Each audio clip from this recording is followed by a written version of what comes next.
All right, as state and federal legislatures all around the country are meeting, it is time to go behind the scenes to figure out exactly how the sausage is made. Because a lot of people are operating under the assumption that what they learned at Schoolhouse Rock is the way it works. Today, what we're going to talk about is some of the specific strategies that you can use to be a more effective advocate for what you believe in, and perhaps most importantly, the real revealing of how legislation comes into existence, goes through the committee process, how it's killed, how it's successful, and how you can engage in this process. All of that coming up on this episode.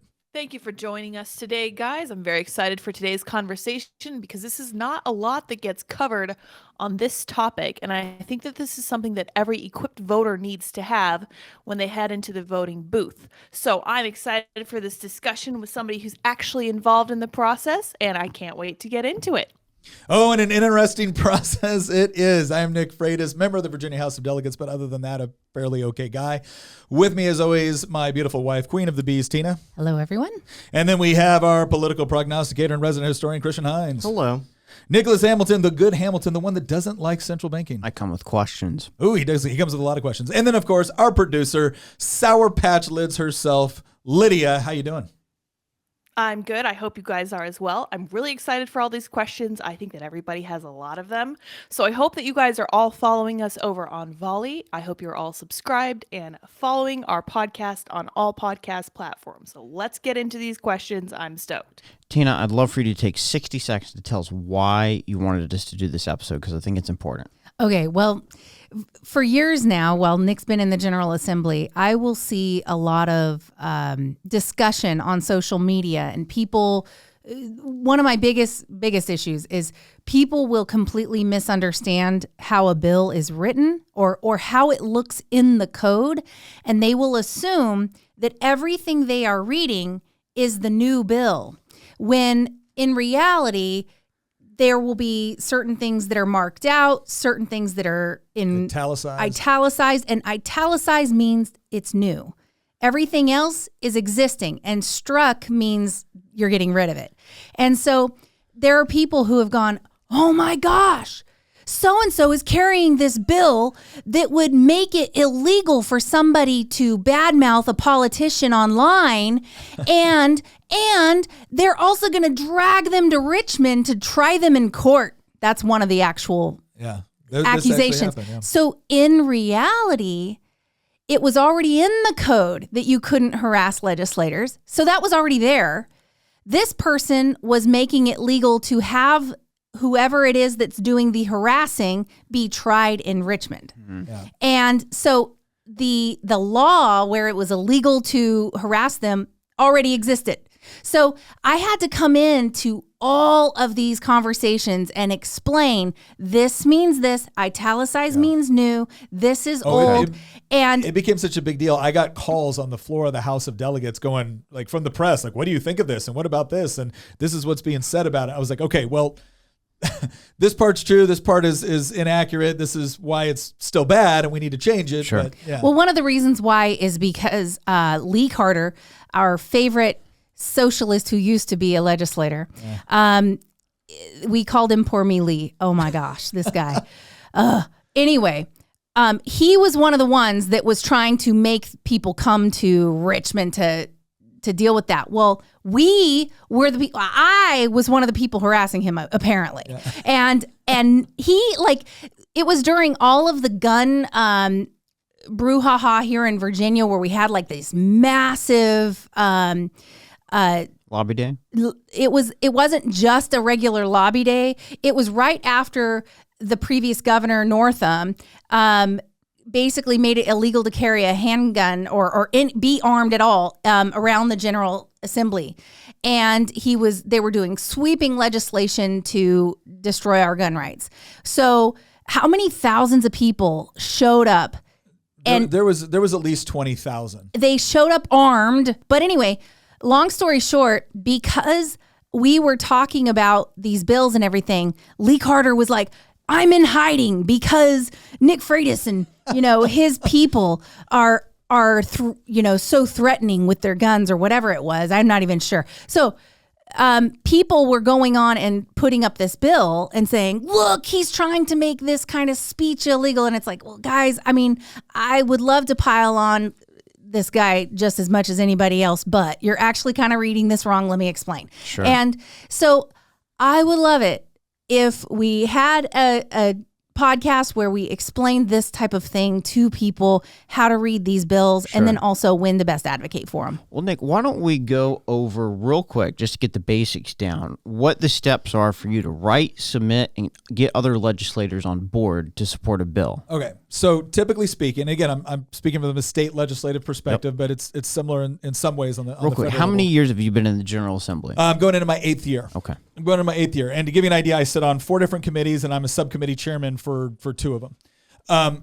So yeah, the way the process generally works is starting in July. So the July before you go into session, which for us is in January, and for most state legislatures is in January of the following year. July is when we can start getting bills drafted through Legislative Information Services. So most states have a place, not all, but most states have a place where you go where you have different lawyers assigned to committees.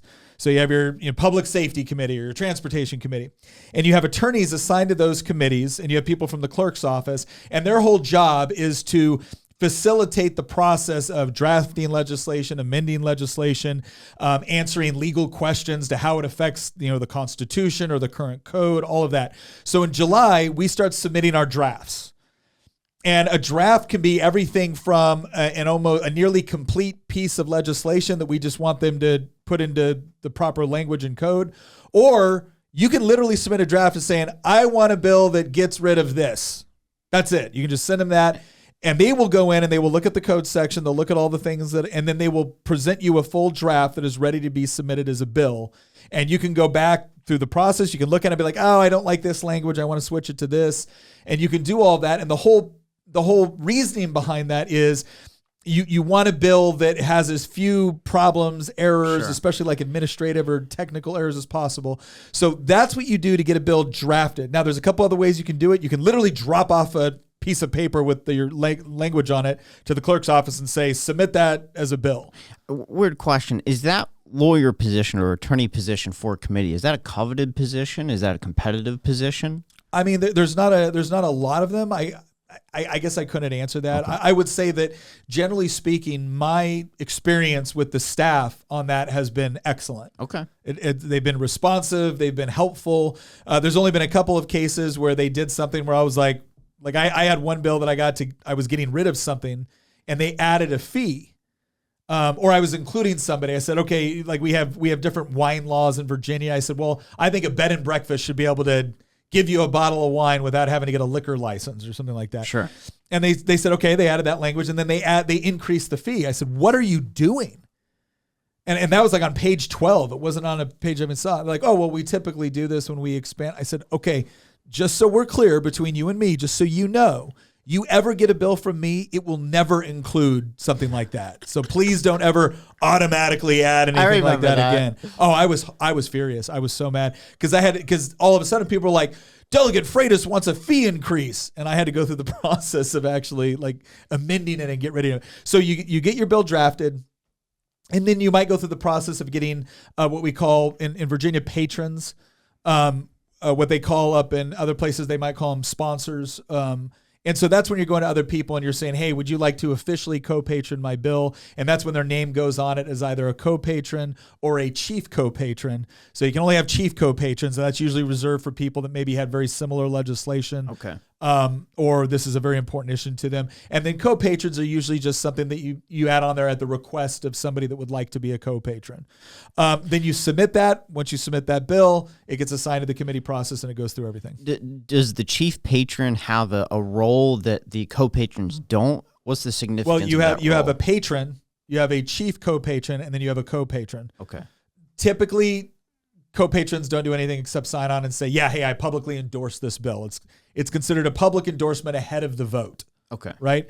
A chief co, again, is usually someone, sometimes we'll have people that will submit the exact same bill, and maybe one person is more senior, they've carried it more, there's a number of reasons they say, okay, we can only have one of these, so we're going to roll your bill into this bill, and then you'll be a chief co-patron. Okay. That's a common example of someone that becomes a chief co-patron. Another way to do it might be if you have a fairly large or substantive bill and you're trying to demonstrate that there's bipartisan support. So maybe you have a Republican chief co-patron and a Democrat chief co-patron, and that kind of sends the signal that, hey, this is something that is generally agreed upon. Those are all ways that you could potentially do that. Nick, so what's an inside baseball point about understanding how legislation is written? Like, what's some things that go on with that?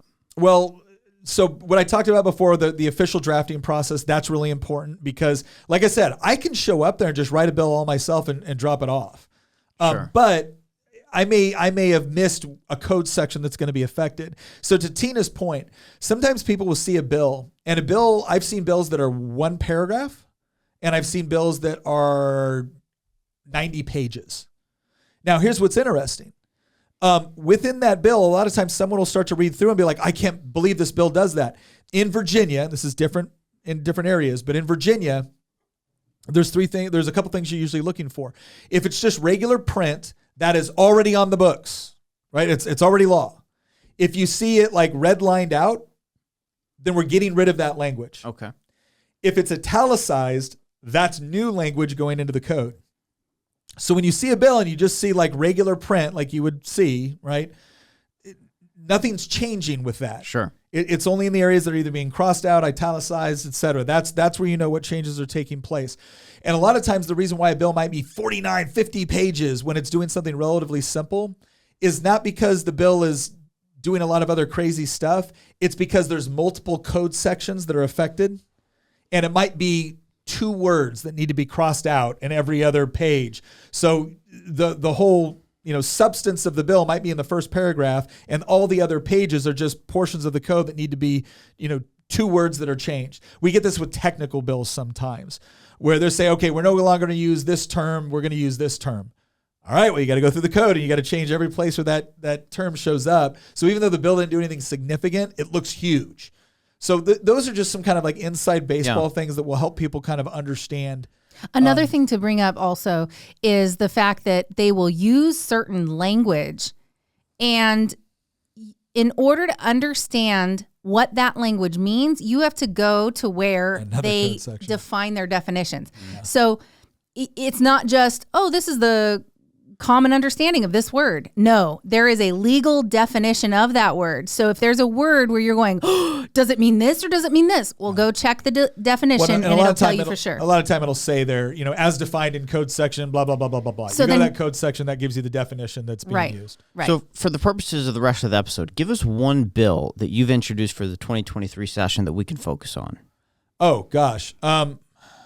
So I have all mine drafted. I usually don't submit them until the week of session, but I'll have, constitutional carry, for example. So that's one I'll have. I'll have another one. I have another one that's going to deal with transgender surgery for minors. Okay. Like, what can you legally do? Because I don't think you should be drugging and carving up kids. Sure.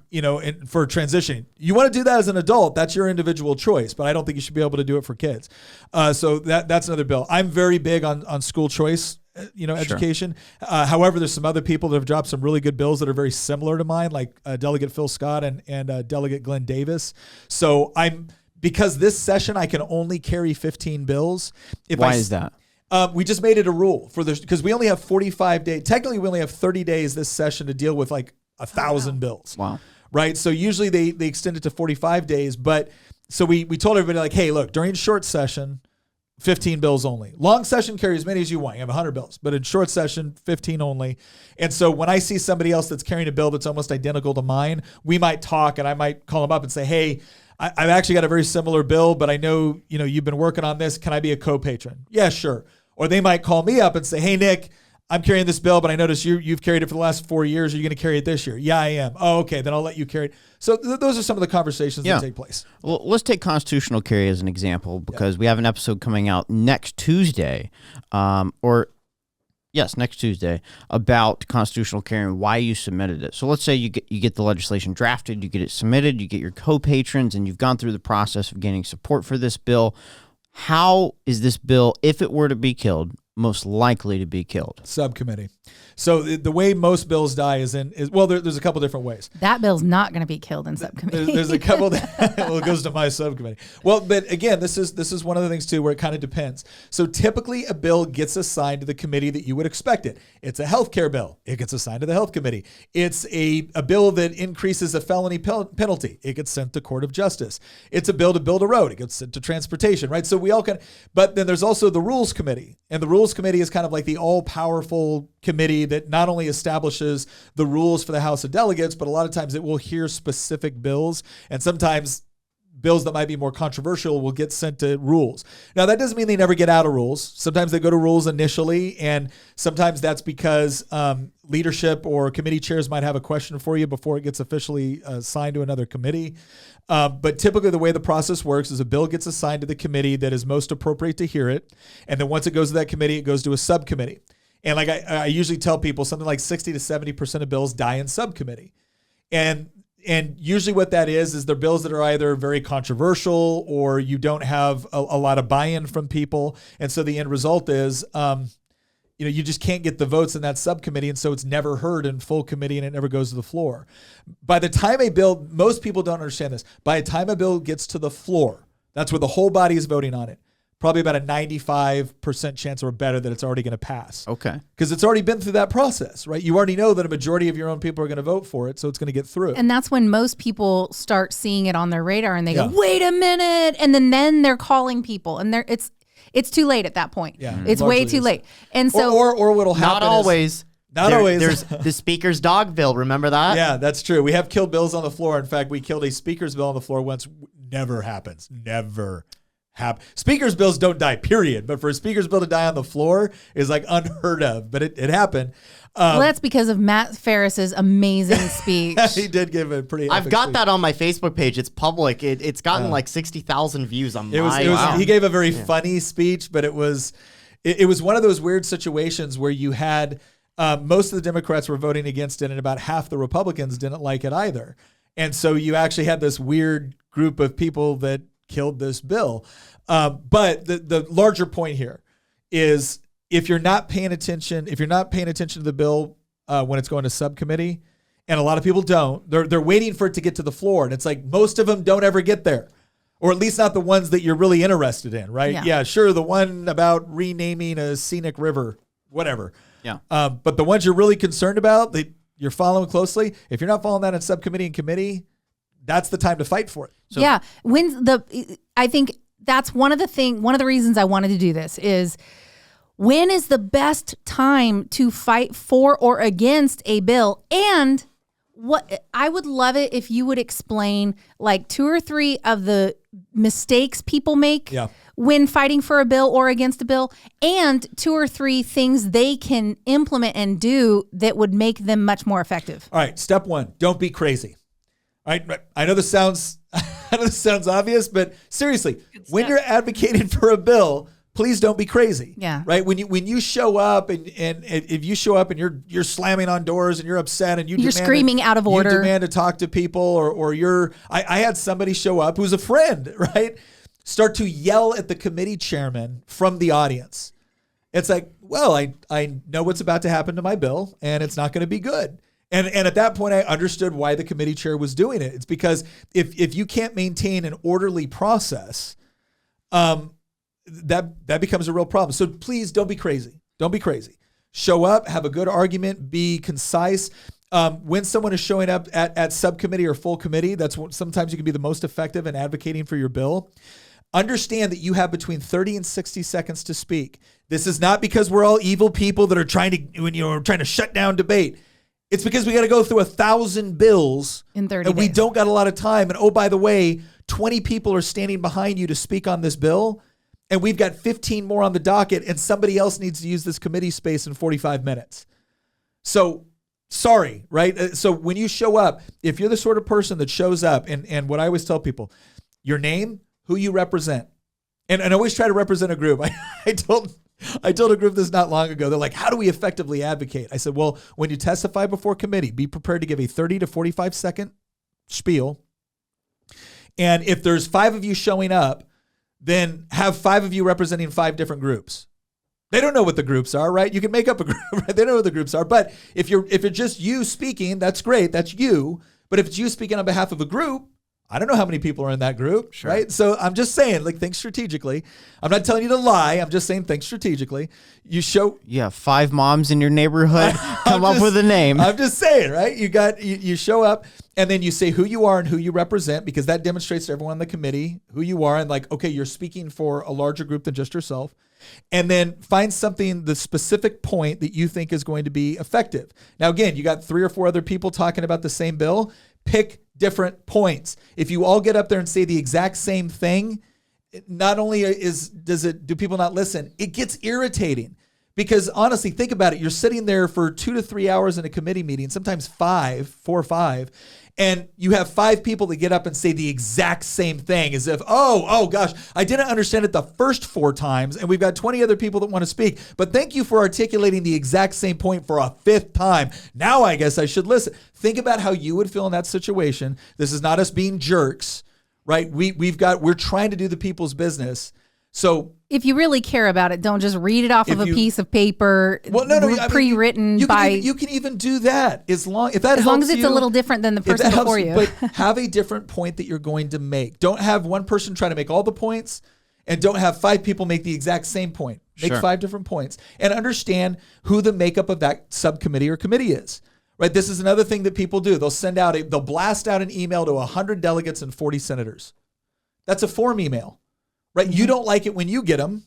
And when a form email comes into us, the first question we're asking is this even one of our constituents? Well, can I add something to that? Because I'm not accusing you of this at all. And I know exactly where you're coming from, Nick. But I also hear the same type of thing from other people in office that are like, well, the most effective thing is handwritten, individual, detailed letters from somebody. I have a feeling, in fact, I know, that some people say that and then blast form letters or mass forms of communication because really they want less of the mass forms of communication. But I know mass communication works. No. There's bills where when you're walking into... Here's I work difference. Together in Richmond. We've seen this where somebody will walk into an office and it is a powerful statement when you drop down 10,000 pieces of paper that are all form, but you know that they've been signed, addressed from people in your district. So that's wait. So that's the other thing. Wait a second. That's a totally fair point. If you're sending out a form letter, or if you're part of a larger organization where all of you have signed something, that does have an impact. I'm talking about, like, I will get these. I will get these form emails sent to me where it's the exact same text for every single person, and then all of a sudden 8 of them will show up in my inbox over a 2-day period. And sometimes they're my constituents and sometimes they're not. Right? A lot of times they're not. A lot of times they're not. So what you need to understand is that you're going to have the most impact with the person that represents you. That doesn't mean you can't influence other people. So here's the question. How do you have an impact with people that don't represent you? Well, if you send them an email, right, and your address isn't on there, all they know is they got an email about this particular issue. That can be impactful, especially if you just added something in there that was a little bit unique to the way that you said it versus the way that the form letter said it, right? This is for emails where it's easy to do this. That can have an impact. If you call and you leave a message, I don't know if you're my constituent or not, but if you call, right, and the legislative aide picks up, the first question a good legislative aide is going to ask is, do you live in the district? And again, they're not being mean. They're not trying to ignore you. They have to give priority to the people you represent. And so that's a much bigger indication. But if you just leave a message, right, or you send an email without the address, I don't know if you're my constituent. And that can work to your benefit. That can work to your benefit. That can work to your benefit when you're trying to influence someone outside of your legislator. So yeah, to Christian's point, I don't mean to say sending the form letter never works. If you're part of a larger group that is trying to push something and you want to demonstrate based off of sheer volume, the number of people that took the time to either press send or sign their name to something, that does have an impact. All right. So is that a good clarification? Yes. Okay. The other thing I would say is, if you're going to come down to Richmond now, in Richmond specifically, I think most states do this now to some degree because of COVID. You don't have to come down to Richmond to actually testify. You can now testify remotely online. And that's good. The way I run my subcommittees is that if you showed up to Richmond, and you're a constituent, you get priority, right? And then lobbying groups and stuff like that get to talk. And then I go to the online. And I feel that's a fair prioritization, for people coming down. But I let everybody get their word in. But yeah, when you come to testify, that's the biggest thing I would ask you to do is the other thing too is if you come down and you insult the committee or you assign negative intentions to everyone that disagrees with you, how would you respond if someone did that to you? It's not as effective. If you come down and you actually have an impactful story that affected you personally or someone close to you personally or something like that, where you can kind of share that and help illustrate why this is so important, that can be highly impactful. So that's what I would add to your 30 to 60 second speech that you give, who you are, who you represent, why you're there and why you think this bill needs to pass or this bill needs to fail. To clarify, in order to come testify, you have to be paying attention to the legislation going to committee. And you need to sign up. So if you want to sign up to testify online, you go onto Legislative Information Services. Again, every state has something like this. Let's put the links down below for anybody in Virginia. Yeah, you sign up and you can go on there and you can say, hey, I want to speak on this subcommittee. They have a whole thing for committees. You can also watch the subcommittees and the committees if you're interested. The other thing that you can do is if you want to testify with a particular bill is you can actually contact your representative and they can help guide you through the process of getting set up to testify. Fantastic. And I believe, correct me if I'm wrong, but can't you do like bill tracking and get alerts on bills when they're... You can. They have a thing called Lobbyists in a Box. I used to always recommend this, and there's still value behind it. I think there's some of it you can do for free. Some of it requires like a subscription service, but LIS will at least allow you to be able to go through the process and see where things are at in the legislative process. Can I ask a question? So when somebody decides that they really hate a bill, how effective is it for them to go online to Facebook or Twitter or whatever and blast it? Well, it kind of depends on what your reach is. I think it's a good idea. The question that you always want to do on something like that is how are you going to blast it? So first of all, make sure you actually understand what the bill does, right? Nothing is more, I will give you a perfect example of this. I had a bill to make raw milk legal in Virginia, right? Again, you can smoke pot, but you can't drink raw milk. And again, I'm not trying to say you shouldn't do the other stuff. You can drink it, you just can't buy it. You shouldn't do this. Yeah, you can't buy raw milk, right? You can buy a cow share and get the raw milk. So I showed up with a bill and I had worked on this for weeks. Like I poured a lot of time and effort into this because this was a huge step in Virginia to allow people to legally go out and buy raw milk and to legally sell raw milk. And I had to fight some pretty big industry and everything else. And I finally got it to a point where I had a deal. And it was a good deal. It was a good deal for us. We were moving in the right direction in Virginia. And I had people show up that were supporting me. But there was an amendment that had been placed on the bill that I allowed to be placed on it temporarily so we could remove it in full committee after we had finished the negotiation.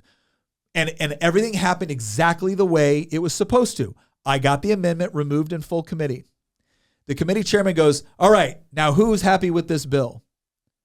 And nobody raised their hands, to include all the people that were supposed to show up there to support me because they still thought the amendment was on there, even though I had told them the amendment's going to be removed in this full committee. But they were so determined to be able, oh, no, and the bill died right there. And the bill died because of the people advocating for it. Wow. So the thing I would tell you is that when you're going to jump on to advocate for something or you're going to jump on to oppose something, if you have someone in the legislature that you already trust, maybe they're the one carrying the bill, right? Or maybe they're the one that you know is an outspoken advocate against the bill. Take some time to either read through it or talk with them or understand, or maybe you have a group. Maybe it's VCDL for gun stuff, or maybe it's Family Foundation for like family legislation or something like that. Talk with them to make sure that, okay, we understand what the problems are with the bill, or we understand why the bill's good and what the talking points are. And then go out to social media and effectively advocate for it and build up a groundswell of support. But no, I'm a huge advocate of using social media. And you got to follow it at every step of the way because the bill travels and different things happen to the bill as it travels. And sometimes there are so many amendments put on something that it's not even the same bill.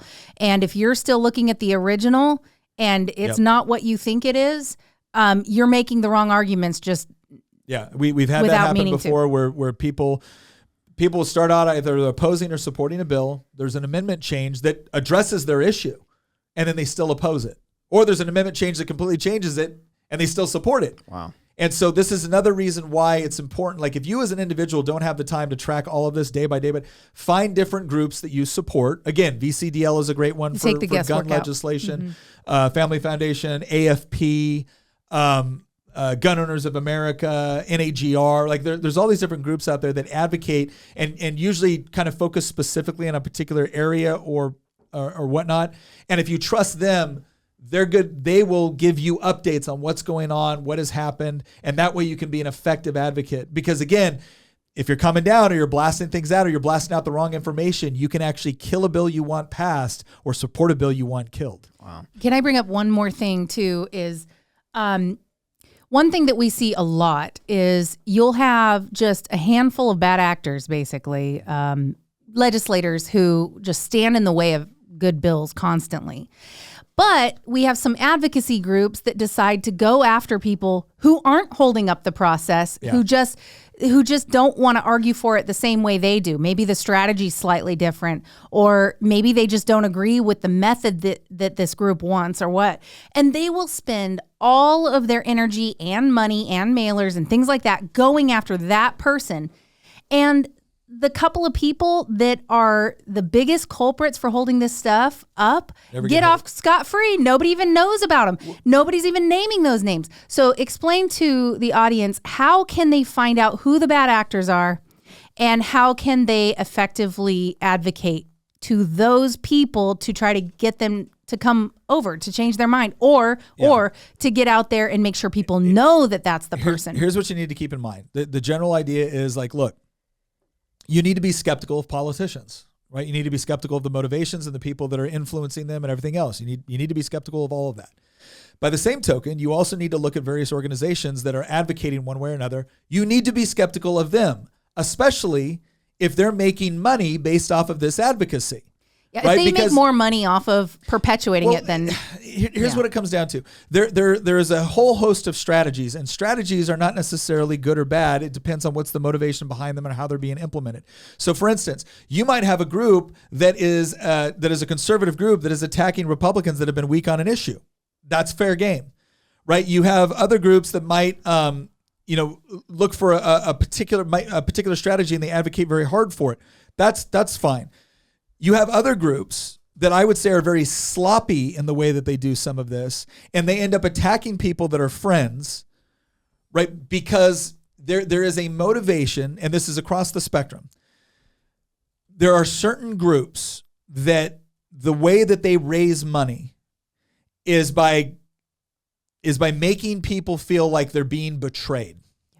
And that they're the only group that really knows what's going on. And they're the only group that understands the inside baseball. And they're the ones that's going to tell you what's really happening. And if you just give them your money, they'll make sure that they, do X, Y, and Z. And I have seen some groups engage in that sort of behavior where they are a complete detriment to what we would actually want to achieve legislatively. I have other groups that I know that play hardball like that, but they're really good groups. And the reason why they're playing hardball is because on the other side of this, there are legislators that will tell their constituents all day long, oh, yeah, I'm pro-life. Oh, yeah. I voted 100% pro-life. That's the one I love. I voted 100% pro Second Amendment. What they don't tell you is that they actually work to make sure that certain bills never saw the light of day in committee. so that they didn't have they to take never the vote. had Have to take the vote. Wow. Yeah, and so one of the things that is very, very controversial is called discharge petitions. Mm-hmm. So a discharge petition is where somebody goes to the floor, right? Maybe they say, I want this bill discharged from the committee to come straight to the floor. Now, what that means is that we're going to completely skip the committee process, which is not typically a good idea, but it is a method that you can use to force people to take a vote. Now, here's what usually happens. Everyone votes no because it's considered a procedural vote And procedural votes are usually ones where you vote as a caucus, because if you think about this organizationally, it's very, very difficult to run an organization if you can't even stick together on procedure. There are good reasons to stick with the caucus on procedure, and there are bad reasons to stick with the caucus on procedure, right? So one of the ways that someone can force everybody to essentially take a vote is by doing a discharge petition, because what they'll say is, well, no, I didn't vote against the bill. I voted against the procedure. And it's kind of like a nuclear option for demonstrating that, okay, well, no, did you ever intend to vote for this in the first place, right? Were you ever willing to vote for it? And I would say that sort of tactic needs to be used very, very strategically and very, very cautiously, because it's not always the silver bullet that sometimes it's made out to be. But it can be a very useful mechanism. Once you've gone through a process where certain people are holding up votes and will never allow them to get out of committee, or never allow them to get out of subcommittee, or never allow them to even be heard before a committee. Now you start, for me anyways, my threshold on when is it okay to actually push this is when I look at someone that is going back and telling everybody, I'm pro-life, I'm pro-Second Amendment, I'm a fiscal conservative. But then they're the same ones making sure that they never have to take the hard votes. Okay, at a certain point, there's a threshold where it's like, no, you should be required on some level to have to say something on this publicly, to have to go on record, because it is unfair to tell the rest of us we're not even allowed to vote for it. Because if I don't sit on that committee, I don't get a chance to vote for that bill. So it becomes a form of whitewashing the system to where, again, you can claim 100% pro-life voting record, 100% pro-gun voting record. But it's because it never saw the light of day. But it's because it never saw the light of the day in order to protect. How do we identify those people? That's the question. It's not that hard. There's so many organizations. Nick brought up an important point that, okay, I have some background experience on this because one of my jobs for many years was doing this type of work, the whole what's known as the confrontational approach to politics. And there's an appropriate way to do it. There's a very effective way to do it. And there's some great organizations out there that do a really good job at doing it. And the way that they break it down is that they do what's called a 5-column analysis. And you look at each legislator and you assign them a score. Now, this is from the standpoint of the from the advocacy group. This is the standpoint from you as the audience. But what he's saying is that, like, one of the things that we're going over is the whole idea of how do advocacy groups or how do people engage with this system. This is a formal process called. This is a formal process. It's part of the confrontational model. Yes, this is a formal process where you would look at a bill. Let's say that there's some sort of like gun control bill or a tax bill. There's some bad bill that you want to stop. You would look at every member in the chamber, and you would start with the if you're doing offense, you actually start with the weaker chamber. If you're doing defense, you usually start with the stronger chamber. But you look at whatever chamber the bill's in, and then you look at every single member and you assign them a score.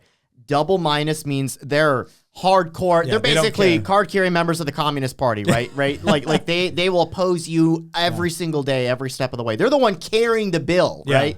Single minus are people that almost certainly will oppose you, but you could be stunned, but don't count on it, right? So they're usually like rank and file Democrats, people that have routinely have a track record of voting for or against whatever the legislation is on the opposite side of what you're pushing for.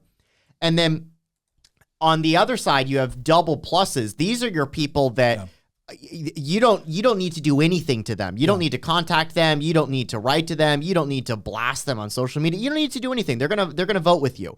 Single pluses are the ones that you don't know if they're gonna vote with you, but they better be when the vote's actually being cast. They're usually the people that you need in order to get the vote passed. And zeros are the people in the middle. They're complete wild cards. You have no clue how they're going to vote. Either they have a conflicting past voting record or they're brand new and they've never been in office and you have no clue how they're going to vote. The way that you're supposed to do this process is you start by targeting the single pluses. But there's two ways that you quote unquote target single pluses. If somebody's new in office and they've said the right things in the campaign trail, but they haven't had a chance to actually back up their words with action, you would talk to them and you would tell your supporters to talk to them in a way different way than you would talk to somebody that has flip-flopped on the issue repeatedly and has a conflicting voting record where it's like one year they voted for it and another year they voted against it. you would talk about that person way differently than you would a freshman that doesn't have any track record but has said all the right things. They just haven't had a chance to prove themselves yet. What I've seen some groups do, though, is that they treat everybody the same way, and that's not how you're supposed to do it. Treat everybody as hostiles. And sometimes they'll treat the double pluses as the bad guys, and that's really not the way that you're supposed to do it. You're supposed to reserve your attacks, your hard-hitting, saying, these people might be screwing us. You need to contact them now and tell them, vote the right way. You save those types of language for your zeros and your single pluses that have in the past actually screwed you. Yeah. That's the biggest difference I've seen. I've seen the groups that do it effectively do exactly what Christian said, is whenever they got somebody that should be voting the right way that is teetering, they hit them hard. Right. And it changes, right? Like initially it's like, hey, we really want to encourage you to do the right thing like you said you would. And then when it starts to become obvious, or maybe there was a vote in committee that went off tracks, and this is when they come back and like, this person is betraying us and you better call them up. Perfectly acceptable, great tactic, works. I've seen other groups where they came in and they just lambasted everybody. I mean, not me, right? And not a couple other, but they lambasted other people to the point where I was calling them up going, what are you doing? Like, you blasted 7 people that were all ready to vote for this bill. 4 of them were freshmen and they weren't even sitting on the subcommittee where the bill was going to be heard. And you just told their constituents that they killed the bill. I mean, you lied. Well, they didn't do anything to help. They didn't even know that bill was coming up. Like you lied about what they did. And now all of those people are coming to me going, why the heck are they attacking me? I'm sitting here honestly not knowing why. And now it's put us all in this horrible position where these people feel totally betrayed because they weren't against this bill. They were outwardly for this bill. Like they would be happy to vote for it. And that's when a group loses its credibility. And then what ends up happening? Now, that's one of 2 ways to lose your credibility. But here's what's worse. Everybody else, right, who should have been the target of this strategy, that for whatever reason was not because they weren't on that committee, they come alongside all those new people and they say, see, this is what happened. You thought this group was your friend, but they'll do this to you every time. Don't worry about it. Look, we're going to make sure you're taken care of. And what that group just did was drive all of these new legislators right into the arms of the people that they should have been targeting. And but you know what they do? They make a ton of money because the more they can convince the base that everybody's arrayed against them, and they're the one organization, the organization that is sending out the mailers, and because as soon as they send out what they do is they send out all those mailers attacking all these people. Then they do an email to all of their base, now. And they say, we just held all 22 of these Republicans accountable for trying to kill this legislation. Donate now so we can save this. And I'm sitting here going, what a grift. Can we talk about the other grift that's in the opposite direction? Yes. Because this is, we have not had a chance to talk about this. That's one side that a lot of people don't know. Yeah. There's another side that is, quite frankly, the thing that creates quote unquote radicalized people in politics, which is the front groups that betray us and provide cover to the bad guys that repeatedly vote against things that conservatives want, vote against things like constitutional carry, or vote against things that are pro-life, or vote against things to cut taxes. They'll be like, we didn't grade that vote. And the way that they'll grade it is that what do you mean? Hold on. What do you mean front group? There's organizations do you that want on to say paper names? I don't know about that. There's organizations all over the country, at the state level, at the federal level especially. Here's a good example historically, the Chamber of Commerce. Yeah. That is historically probably the best example I could think of, because 30, 40 years ago, the Chamber of Commerce was actually probably a pretty good organization. It was fairly pro-business. It was fairly low tax and low government regulations.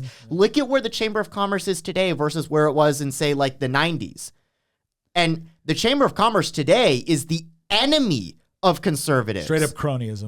Like legitimate ideological opponents of conservatives. If you were listening to this podcast and you remotely agree with the people that you were listening to, you probably oppose the Chamber of Commerce now more than you support them.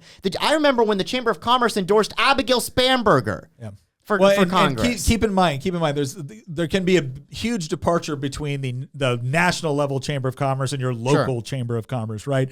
So it's not like every Chamber of Commerce or every Chamber of Commerce organization is bad. But the point is that you have organizations. So you have organizations on one side that ideologically you agree with, but they're very sloppy and bad at how they do it. They end up being counterproductive, but they end up raising a lot of money. Right, so that's one grift. The other grift is what Christian's talking about, and those are the groups that tell you they agree with you ideologically, but they're the very organizations providing top cover for the people that are actually screwing you behind the scenes. What incentive do they have to provide top cover? Because they still have the access. And so what happens is whenever they do want something, they're seen as the reasonable group. They're seen as the okay group to operate with. And so what ends up happening is when they do want something done, they can get it done, right? But they will give top cover on a lot of other things that might actually be. So like constitutional carry is a good example of this. There's a lot of, quote unquote pro-gun groups that will talk about their pro-gun all day long, but then they won't grade constitutional carry. And again, I'm not saying that secretly they'll try to kill it. It depends. Yes. Here's an example. Here's also a difference, right? There's groups that will come publicly out and say we absolutely support this. There's groups that will stay neutral. Those ones bother me, but they're not as big a problem. And then there's some groups that will say they're pro-gun, but then they'll secretly try to kill the legislation while pretending that they're neutral or they actually support it. It varies by state too. Like a good example is the NRA. There's some state NRAs. I mean, I just said it, but it's true. There's some state NRAs that are actually really good. There's some state NRAs that work with groups like GOA or NHGR. I will tell you right now, I have had the current, the last couple of people for the NRA in Virginia, I've had a very, very good working relationship. Good. So there's some states where the local state NRA is actually fighting for pro-gun legislation and will actually fight for constitutional carry.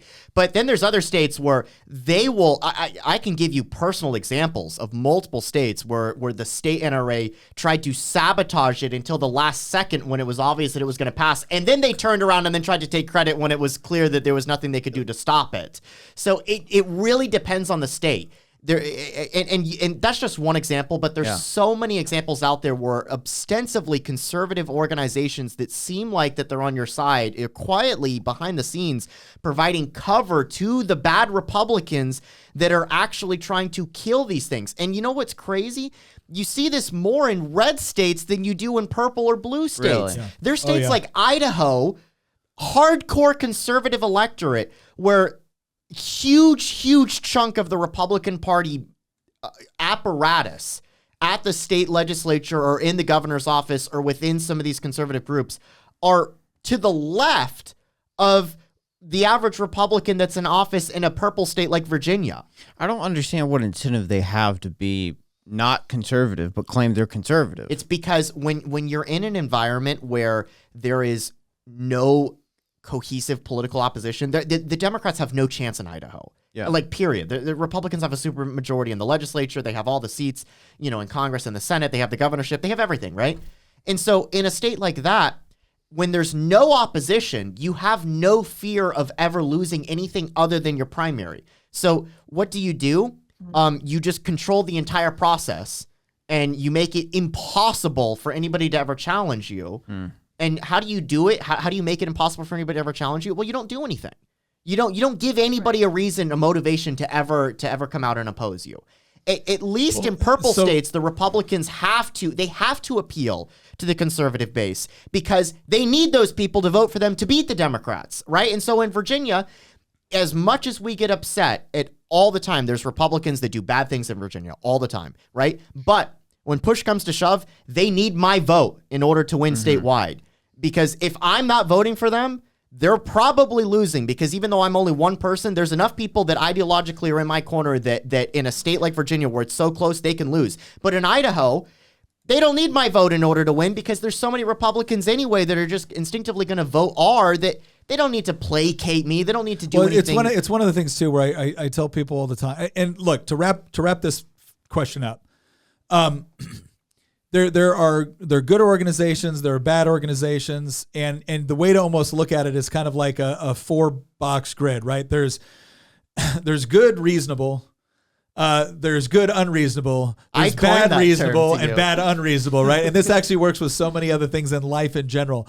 But where you want to land is you want to find the organizations that are good and reasonable, right? These are the ones that are effective. They know how to play hardball effectively, but they're not there to make money because they play hardball. They're there to make money as an organization because they actually get good legislation passed. And sometimes that includes a hardball strategy.